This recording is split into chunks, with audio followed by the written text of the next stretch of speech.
Hey guys, and welcome back to my channel. This video is going to be nice and sweet and spicy. I'm making curry chicken today. So on my curry chicken, I have curry powder, fresh ginger, fresh garlic, fresh onion, some fresh thyme, salt, pepper, and all-purpose seasoning.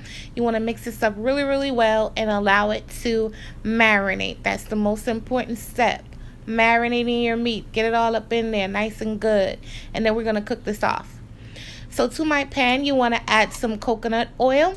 Melt it down nice and good. Add your chicken down in there. Spread it on out. Make sure everyone's getting surface area to the heat.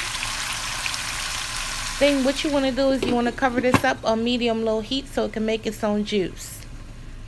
Once it makes its own juice, you want to check on it, like I said, and mix it up. Make sure everything is nice and good in there. If you need some more liquid, you want to add maybe a half a cup of chicken broth or some water if you do not have as much juice as I do. So on my table here, I have scallions and red and green peppers. We're going to add this on down into the chicken.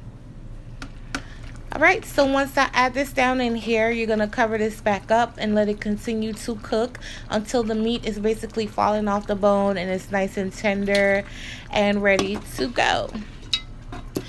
Okay, so the last 10 minutes, you want to re-season. Now, you need, at this point, you want to check for salt and pepper. I want some heat, so I'm adding this Scotch bonnet hot pepper sauce. If you have fresh, use fresh.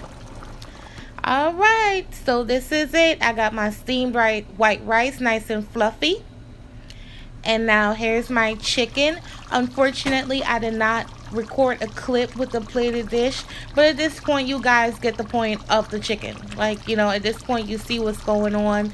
The gravy is nice and silky and delicious. It's spicy, it's super flavorful. I have other curry chicken recipes, so I'll link them below also.